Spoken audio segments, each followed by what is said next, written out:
All right, so much art history, never enough time to cover it all. So let's go run through the art museum. We are still in chapter 5, and now we're going to go into the high classical period. So I got a story for you guys, and this story is about hubris and some god threw a hissy fit because some human was better than them. Leto, the goddess of modesty, she has two children, Apollo and Artemis. And then we have Niobe. Niobe is a mortal, and she says, I am a better mother because I have 14 children, and Leto only has two children. Like, how can you say that? How do you say that even to a, like, especially to a god? Like, so that's going to really make the gods angry, and especially it makes Leto angry. So you know what she does? Leto tells her two children, Apollo and Artemis, to kill all the children of Niobe. So here's Apollo, here's Artemis with bows and arrows, shooting arrows into all the children of Niobe. And here is Niobe witnessing it all and having a terrible time of it. So Niobe, her children have all been killed in front of her. She is totally distressed. She goes to Mount Sypolis. That's not syphilis. Syphilis is a mountain. Syphilis is a disease. And we'll talk about that when we get into Impressionism and Post-Impressionism. She pleads to the gods to stop her pain, and Zeus takes pity on her and turns her into a rock. So this is the of, I don't have it here, but her feelings become stone. You can see that it's shaped like a woman, like has the woman's profile up here and her hair. Now, your science teacher is going to try to tell you that the shape of rocks is from erosion, thank you, and tectonics and all that, but that's not true. That's a filthy lie. All right. So I told you that story to show you this vase right here, Artemis and Apollo slaying the children of Niobe. On the vase, we can see Artemis with a bow and arrow. By the way, do you know what Artemis is the goddess of? The hunt, right? She loves hunting. So here she is hunting people. Here is Apollo right here with his bow and arrow. And then here's a whole bunch of people shot up with bows and arrows. Now, and by the way, is this red figure or black figure? It's red figure. I want to point out this figure right here. This is the first time in art history that we have a 3/4 view of a face. Look at that face right there. I know it's a bit blurry because I zoomed in, but before this, 99% of all faces were profile. There's like 1% that was a frontal view. Never before have we had a 3/4 view of a face. All right, we are moving on to the late classical sculpture. That was the only painting, yes. I did the big title just for one painting, and it was a vase. Yes, I fooled you guys. You thought it was going to be something amazing. And we're going to go to Knidos, Knidos, this little island right off the coast of Turkey. And that is where we find this sculpture right here, Aphrodite of Knidos. All right, it depicts Aphrodite about to take a bath. What is new about late classical sculpture is that gods and goddesses begin to act like people. Aphrodite is now engaging in an everyday activity, which is taking a bath. And here's a nice quote that I found in my research. The Greek gods stepped off of their pedestals of the 5th century and entered the 4th century world of the human experience. So, like I said, the gods are beginning to act like people and do people things. A little fun story about this sculpture right here is that it's one of the first nude female sculptures in Greek culture, and the people of Knidos placed an open shrine for this sculpture to be viewed in the round. They can walk all the way around it. It's one thing to show a woman in nude, but not a goddess. And this is the beginning of the Greek nude females. The original was destroyed in the fire. This is a Roman copy, but the original caused a huge sensation at the time, and it became a tourist attraction. People would come from all over to look at it, and there was a lot of arousal, I'll say. Another thing that we can notice is that there's definitely no more of the archaic smile. And we can also compare it to this red figure base that we saw earlier, where a slave was getting ready to take a bath. So, once again, I want to really stress that she is engaged in a human behavior. And there are hundreds of copies of this sculpture that are Roman, and only 50 survive to today. All right, and I've got another story for you. This time, Zeus couldn't keep it in his pants. So, Zeus has fallen in love with Semele, and he visits her, but in order to disguise himself from his wife Hera, he turns himself invisible. So Semele has an invisible boyfriend, which she believes is a god. She doesn't know which god it is, but she believes that some god is coming to her and invisible, and then they have relations together. And she likes to brag that her boyfriend is a god. So Hera knows what's going on. Hera disguises herself as a friend of Semele's and says, "You better ask that invisible love of yours to show himself." To which she does. She sees that seems like good advice. So the next time Zeus comes, he wants to do it with her. And she says, "Okay, but first grant me a wish." And he says, "Yeah, okay, anything, but hurry, I want to do it." She says, "Swear on the river Styx." He says, "Yes, I swear. Can we do it now?" She says, "Show me your true form." And he doesn't want to, because if he does, it will kill her. But she doesn't know that. But he promised on the river Styx, so he has to. So he turns himself visible, and in all of his godliness, causes her to catch fire. But the problem is, I know you love my amazing PowerPoint skills. All right, but the problem is that she is pregnant with his son. So, in order to save the baby, he cuts the baby out of her and puts the baby in his thigh, because the baby's not yet fully matured yet. It's not ready to be born. So he puts the baby in his thigh, and then the baby is born out of Zeus's thigh. And this is Dionysus. In fact, go ahead and write Dionysus down. Dionysus is proof of his affair. He doesn't want his wife slash sister discovering Dionysus. So he gives Dionysus to Hermes, and Hermes gives it to the water nymphs to raise. So Dionysus grows up to be the god of, I heard grapes. What do you make with grapes? Wine. He is the god of wine, and he's also the god of revelry. Revelry is partying. So he is a party god. Now, look at the image on the right. Is he in good shape there? No. Why? Why is he not in? He's a god. Why does he not have a god's body? You got too much wine, and also, what do you do when you party? Yes, too much eating. He is a hedonistic god, so he is all about self pleasure. So he is often portrayed as being overweight, and he's often shown as having a bunch of people around him, and all these people are drunk.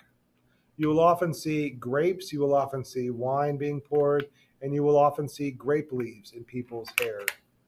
All right, so that if you ever see a work of art and there's a overweight drunk guy and a bunch of people having a good time, all right, you'll know that that is Dionysus. The Roman name for Dionysus is Bacchus. All right, so I told you that story to show you an artwork that is found in Olympia in this temple, and this is the artwork right here, Hermes with the infant Dionysus. You remember that Hermes is the one that took the baby Dionysus and gave it to the water nymphs. This sculpture was buried in the Temple of Hera and it was discovered in 1877. It took 6 excavations to find all the pieces, many of which are still missing.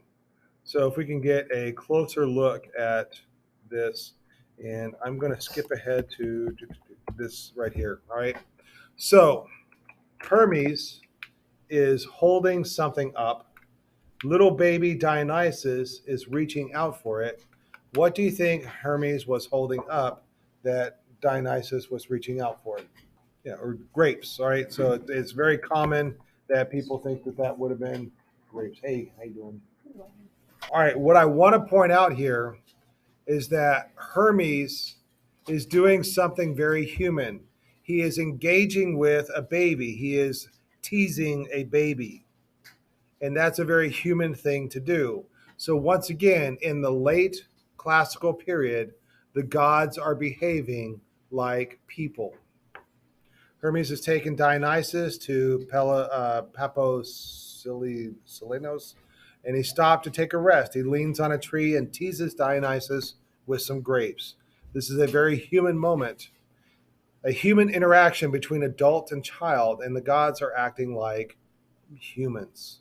I want to again to show you that there is a strong contrapposto pose in this sculpture, and we can look at it from all sides.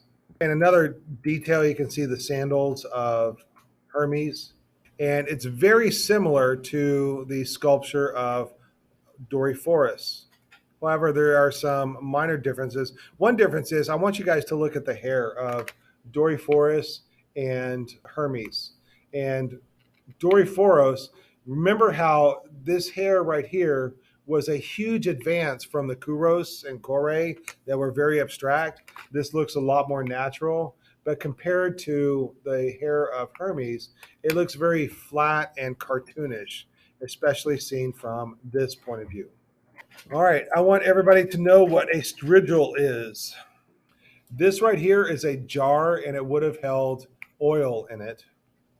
This right here, the strigil, is a scraper. And what athletes would do, what people would do, is they would cover their body in oil and then scrape it off with the scraper. And this image of an athlete or a person scraping their body pops up a lot in Greek art. So we think it was a popular or like a regular thing to do. This one right here, he is using a scraper to scrape the oil off of his body. One of the interesting things about this sculpture is that his arm is extended and it breaks out of the box of the block of stone. And again, we see that contrapposto pose. Now, this sculpture right here creates a new canon. So and the average person or the proportion of the human body is that we are 7.5 heads tall. Now, the Doryphorus, that created the canon of being 7 heads tall, but the reality is that we are 7.5 heads tall. And this scraper guy right here is the first to create this new canon. It breaks from the tradition from before. I do want to talk about like the proportions just in art in general. It is the regular proportion is 7.5 heads tall. When I teach drawing, I teach a body that is 8 heads tall. It's just easier to draw. And I call this the heroic proportion. But in art and in art history, the 7.5 heads tall is the heroic proportion. When you get into fashion, you will draw figures that are taller. This guy is 8.5 heads tall. And then if you want somebody to look like they have a massive body, you will do a figure that is 9 heads tall. And especially in comic books, figures like the Hulk, to show that their body is very massive, they'll draw a small head on it and with a very large body. And so like images like the Hulk are along this line over here. But in fashion, to make figures look slender and tall, they will do these 9 headed tall figures. We've already talked about the differences between here This is a mundane activity right here. Whereas this is, he is engaged in sport and it's a lot more active. Again, notice the contrapposto pose. And the contrapposto pose dominates in sculpture from here on out. All right, our next work of art is the Weary Heracles. And this gives you a sense of how large this sculpture is. It is massive. Now, it says Weary Heracles. By the way, how do you know it's Heracles? Right. He's the lion skin is right here. So he's leaning on a tree and he has draped the lion skin over a tree that which he leans on. And you can see it from behind here. Now, why is he weary? Why is he so tired? What did he do to make himself so tired? What amazing things did he do to make himself so tired? The 12 labors, right. So that is why he is tired. He is finishing up the 12 labors. And in fact, when you look at his backside and get closer, in his hand, he is holding three apples, three golden apples. So do you remember from the story that Atlas gave him the golden apples of Hesperides? Once again, I want to point out the contrapposto of this sculpture. All right. And another thing I want to point out of the weariness, Heracles is basically a god, but to show this weariness, to show tiredness, is a human trait. And once again, I'm trying to get across to you guys is that in this late classical period, the figures are beginning to act like people. So God's getting tired. Hermes took a rest and leaned on the tree to tease Dionysus. That was a human thing. Aphrodite was taking a bath. That was a human thing. Heracles is tired and leans against the tree. That is a human thing. Okay, we're going to jump into the architecture now. Are we ready to move on? And we're also getting into the Hellenistic period. All right, I want to move on. All right, so we're going to go to Pergamon, which is on the west coast of Turkey. And on Pergamon, on their Acropolis of Pergamon, there is this altar of Zeus. And here's a model of what it would have looked like. It looks very different than a temple, but there would have been stairs up here and sculptures and colonnades around here. But what we're going to focus on is the frieze that is all the way around, and it goes around here and all the way around the building. And of course, it would have been polychrome. This is what the altar looks like nowadays at the location, but they moved it from Pergamon to Germany. So in the Pergamon Museum in Berlin, we have the altar of Zeus. I'm going to give you guys, let you guys guess. What do you think the frieze? What do you think the story of the frieze is? Say it louder. What? Gigantomachy? Is that right? Oh, yeah. Yes. Oh, Titanomachy. Yeah, because we haven't done that story yet. Yeah, it's the Gigantomachy. Couple things I want to point out. We got some seahorses right here. I do believe this is a computer generated copy of but I do want to point out this right here. This is probably the most famous image from the whole frieze.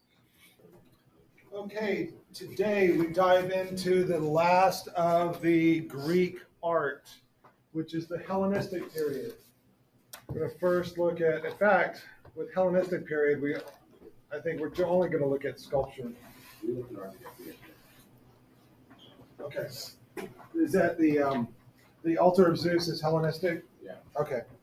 One thing I want to point out with Greek art and what makes it so much fun to talk about is the rapid style development.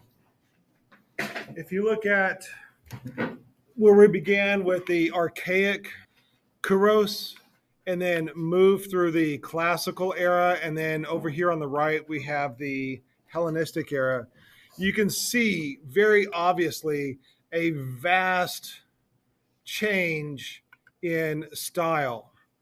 And this only happens over a period of about 500 years. And if you go and think about the Egyptian art that lasted thousands of years without any change whatsoever, this is pretty outstanding. And that's what kind of makes Greek art so much fun to talk about, along with the wonderful stories that are behind these works of art. I kind of want to mention the Gauls. So the Greeks down here were having trouble with the Gauls, and these highlighted areas are where the Gauls are coming from. You can see Galli right there, and it was also the Italians, the Romans, that were also having trouble with the Gauls. And the Gauls were up in Northern Europe and over in France and Germany, and they would occasionally come down and fight with the Greeks and the Romans. And the Gauls were these barbarian types. I do want to point out their magnificent mustaches in these illustrations here. They are quite wonderful for that. That brings us to the Ludovisi Gaul killing himself and his wife. This is sometimes called the Galatian suicide. Galatian is a reference to Gaul. Say that louder, please. No, it is not. And so I will discuss why he's killed his wife and why he is in the process of killing himself. He is a Gaul that has lost the battle. He is a Gallic leader. He's a captain, he's a general, and he has lost the battle. And his near future goes something like this. He will be captured. He and his wife will be captured by the Greeks. They will be treated horribly by the Greeks, and they are going to torture him before they enslave him and then eventually kill him. They are going to turn his wife into a slave, most likely a sex slave. His near future looks pretty bleak, which is he doesn't want his wife to be turned into a slave, and he doesn't want to become a slave himself. He doesn't want to be tortured and then killed. So he kills himself before the Greeks can do it in an honorable way, if you can call that honorable. So that is the reason for this gruesome sculpture. It is part of a group of sculptures. So it would have been on this stand, and there are several other sculptures around it. And this sculpture is to commemorate a victory over the Gauls. And so the Greeks are kind of showing this guy is like he's kind of honorable to be in this act. You know, it's a show of respect. But as we walk around the sculpture, one thing I want to point out is just how dynamic it is. Look at this strong diagonal in this figure.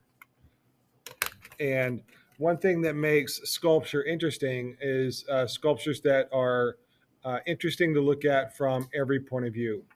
And by the way, this is a Roman copy of a Greek bronze. All right, moving on, I want to mention one of the other figures that is in this figure set. So here are the other figures, but we're going to focus on this guy right here. I put this picture in as to show you how large this sculpture is. And he is somebody like that. The Gauls quite often fought naked. This dying Gaul, you can see him from multiple, we'll look at him from multiple viewpoints. He is a trumpeter that has collapsed on his shield, the blood gushing from his wound. You can see the blood right here gushing out. Well, he used to be mistakenly called a dying gladiator, but he is not a gladiator. And a Roman historian says that the Celts or the Gauls fought naked, and the blood from the wounds was easy to see. And this is called heroic nudity in this case. If we look down on him, we can see his sword is down on the ground. He is resting on his shield over here. And then this would be the, I guess, the belt that would hold the scabbard on. And then over here, you can see the trumpeter or the trumpet that he used. And then if you look closely, he has what I'm guessing are dreads and a magnificent mustache, but he's wearing a torque. It's a piece of jewelry that they would wear that fits tightly around the neck. The Gauls did not make much monumental art. And the art that they did make was wearable. So the Tauric would be an example of Celtic art or Gallic art. All right, moving on. We're going to move up, way up north in Greece, and we're going to visit this island called Samothrace. And on this island, there is this previous fountain. So this fountain had water in it, and the water would cascade over this wall right here, and there would be a sculpture inside this fountain. And the sculpture was the front end of a boat with a figure on top of it. And that figure was the image of Nike. It looks something like this. And you can see Nike is holding up the wreath of victory and holding a staff, which most likely shone light. Here's another view of it. Another artist thinks that the Nike was blowing a trumpet to sound victory. Anyways, that sculpture is now in the Louvre Museum at the top of this grand staircase.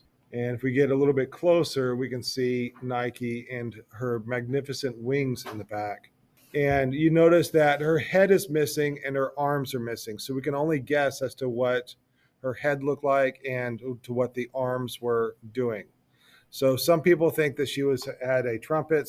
People think that she had a wreath of laurel leaves. But the missing arm was most likely to crown a naval victor.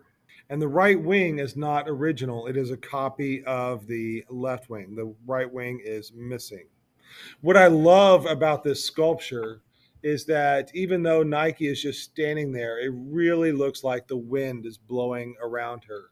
The wind is blowing the dress out behind her and even like up against her abdomen, and you can see the belly button. But there's a lot of dynamic action happening within this sculpture, even though the figure is just standing there. It's a very powerful and very moving sculpture. She is wearing what is called a chiton, and that is a type of dress that the women of that time would wear. Basically, it's a sheet that is folded up and then tied up on the shoulders, very similar to a peplos. And I found this to be interesting. Years after she was found, they found her hand, and the hand only has the thumb and the ring finger, and it looks like a visitor to the Louvre only had the thumb and ring finger missing from their hand, and that makes for an entertaining photograph. During the war, when all of Europe was being bombed and certainly Paris was being bombed, the curators of the museum took Nike of Samothrace off of the ship, the sculpture, and built a cage around her and a ramp down the stairs and brought her down into the basement where she would be protected from aerial bombardments. All right, now moving to the island of Milos down here, we are going to look at Venus de Milo. Venus de Milo is the Roman name. Aphrodite from the island of Milos is the Greek name. But you've probably seen this sculpture before. It is the Mona Lisa of antique art, the Mona Lisa of classical sculpture. And when I say classical, I mean classical in general. Classical referring to ancient Greek and Roman artwork. Anyways, she is also missing her arms and she is partially disrobed. Here is an idea of what she might have been doing, what her arms might have been up to. It looks like she might have been holding an apple in one hand, and that is the apple from the judgment of Paris. Do you remember that story? What started the Trojan War was that the three goddesses came down before Paris, the shepherd, and they asked him to judge who was the most beautiful. And he chose Aphrodite because she promised him the love of the most beautiful woman in the world, which set off the chain of events that led to the Trojan War. But anyways, the arm and the rest of that sculpture has been lost to time. Here is the backside of her. And if we compare her to the Aphrodite of Knidos, the textbook says that the Venus de Milo is more sexual than the Aphrodite of Knidos. I don't know if I believe that, as the Aphrodite of Knidos is covering herself up before she gets into the bath. Whereas Venus de Milo, maybe it's more sexual if you are in the process of disrobing than being fully disrobed. I don't know.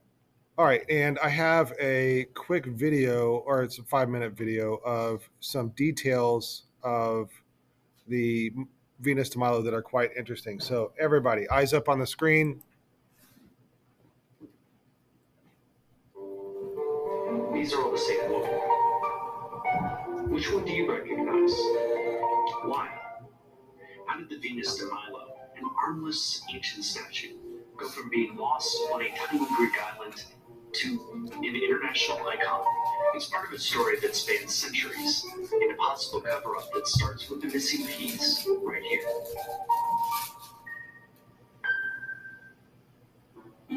This sculpture is so popular that you can easily find a 3D scan of it that's really good quality, and then get it printed.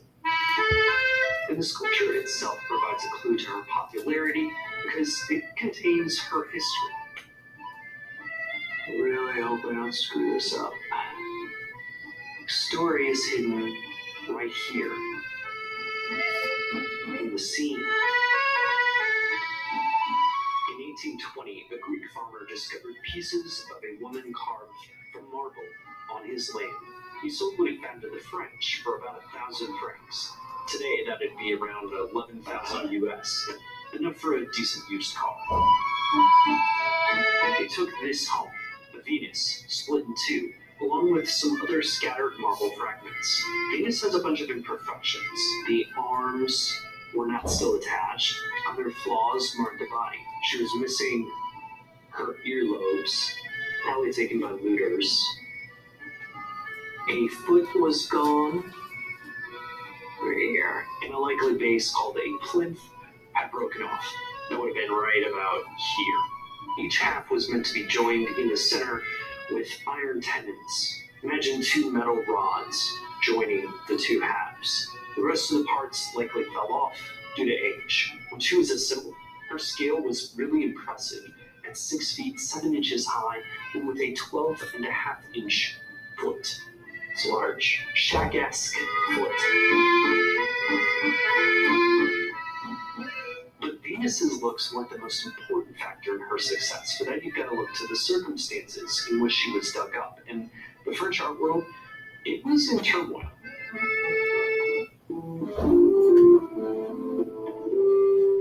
This drawing of the Sphinx was made by Napoleon Bonaparte's personal art leader, Vivant Denon. He drew it during his tour of Napoleon's Egypt when he was searching for art to plunder.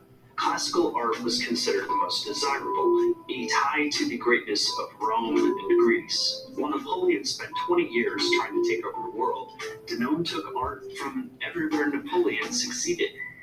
He directed the Louvre Museum under Napoleon's rule and filled it with the art that he stole. When Napoleon lost his throne, that massive cache of classical art had to be returned to its owners. Suddenly, the Louvre and France had a huge problem. For example, the Vatican got back Laocoon and his sons and the Apollo Belvedere, and the Italians were reunited with their own looted Venus, Venus de Medici. The Louvre wasn't empty, but it was desperate. Then, 5 years later, Venus turned up on an island in Greece. The French were willing to do just about anything to regain the classical art that they lost when Napoleon got kicked out. Even massage the truth. Remember that plinth that got broken off of the statue?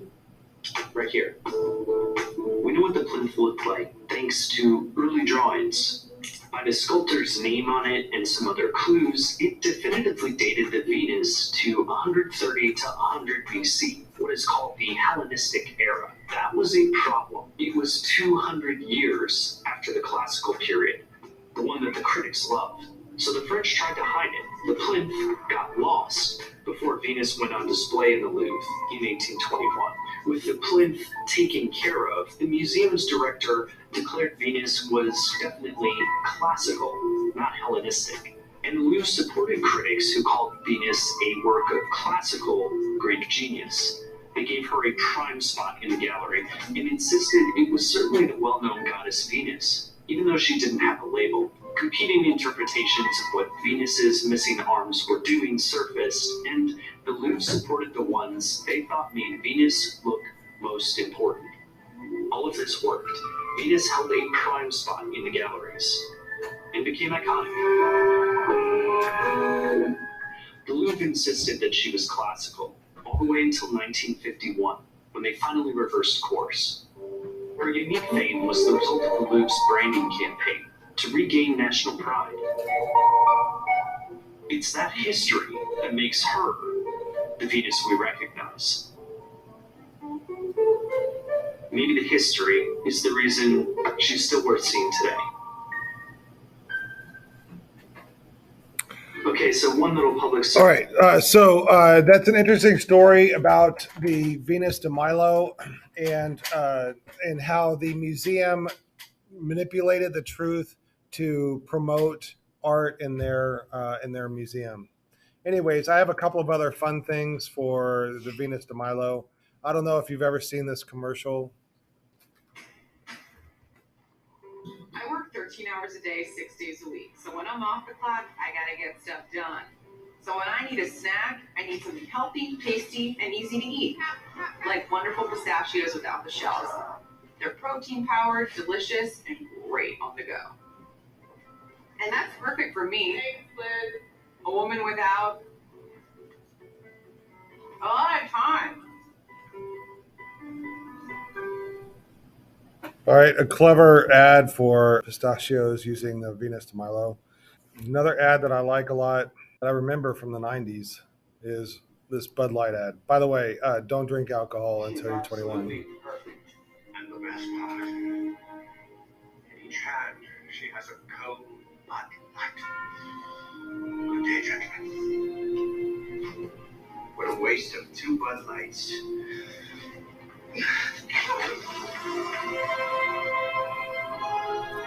So that is how she lost her arms. And also that goes along with what I've been saying about how easy it is to break off parts of a sculpture that are thin. And I've got one more, an ad for cigars. Don't smoke, kids.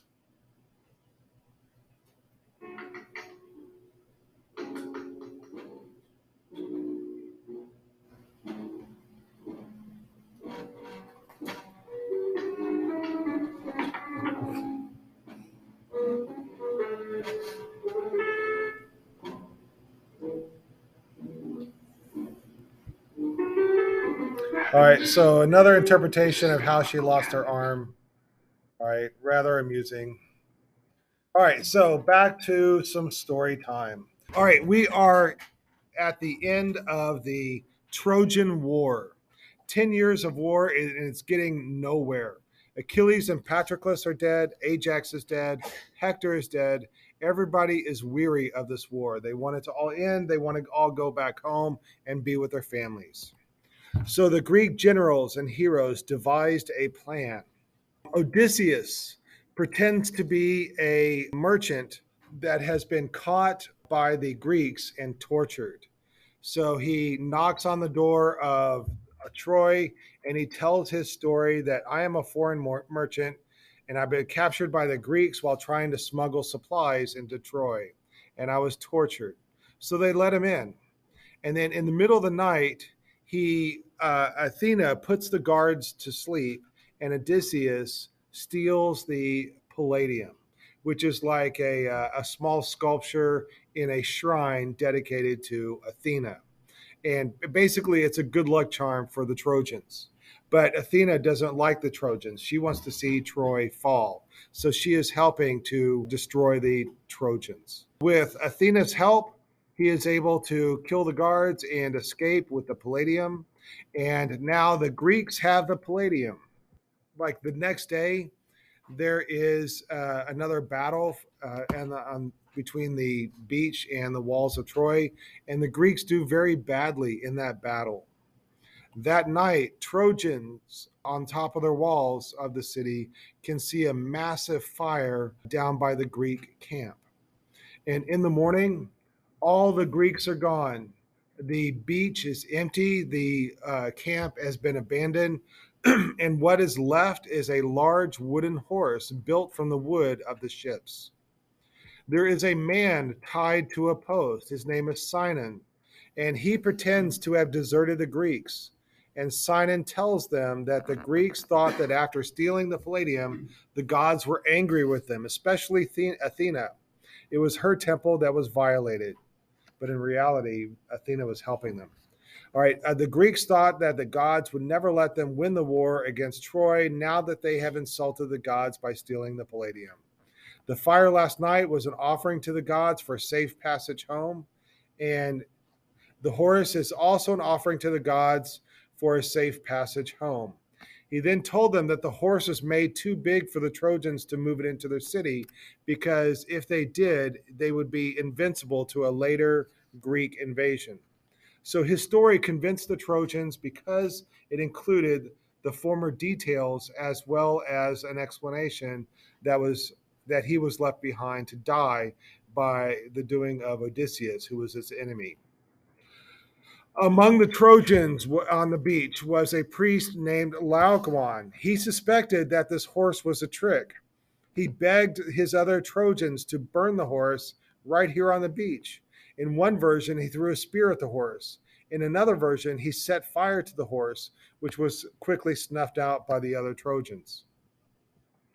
At that moment, two sea serpents came out of the ocean, ordered by Poseidon, and dragged him and his two sons back into the sea, killing them all. The other Trojans on the beach witnessed this, and their interpretation for this was that the gods were angry at Laocoon because he threw a spear at the horse and set it on fire. Another version is that the gods are angry with Laocoon because he is a priest. As a priest, he's meant to be celibate. How can he have two sons if he's celibate? That would have insulted the gods and therefore caused him to be dragged into the sea by the serpents. Anyway, the Trojans interpret Laocoon's death as a sign that the gods like the horse and want the Trojans to protect it. So they brought it back to the city of Troy. Now remember, the Trojans made it too big for the gates. So in order to bring it into the gates, they had to knock out part of the wall. All right, thus creating a massive hole in the wall of the Trojan city. Anyways, with the Greeks gone, the war is over, and the Trojans have a massive party that night. They are celebrating their victory over the Greeks. They are doing lots of drinking. They're doing lots of eating. And after drinking all night and eating all night, they fall into a deep slumber. While everybody is asleep, the few Greeks that are inside of the horse sneak out. They sneak up to the guards of the gate and they kill the guards, and then they signal the rest of the army that is hiding behind a nearby island to come and sack the city of Troy, which is exactly what they do. So the Trojans, the Greeks, storm the city of Troy and they kill all the women, men, and children. At one point, Menelaus finds his wife, Helen, the one that started this whole war. She was kidnapped, or she fell in love and had the affair with Paris. Well, she asks for forgiveness, offers herself to her, and so they get back together. All the women and children are imprisoned. The women are now turned into slaves for the Greeks. The children are thrown from the top walls of the city of Troy, and then the Greeks finish off Troy by burning it to the ground. I told you that story to show you this artwork. Laocoon and his two sons. This is the guy that the sea serpents came out to drag back into the sea. Remember that Poseidon wanted Troy to fall. He built the wall of Troy so that they would honor him, and then they didn't honor him. So that's what made him angry with the Trojans. One thing I love about this sculpture is just how dynamic it is. These people are totally free from the block of stone from which they were carved. They are writhing. The bodies are twisting and turning. You can see anguish on their faces. The snake is a compositional device guiding the eye all around the sculpture.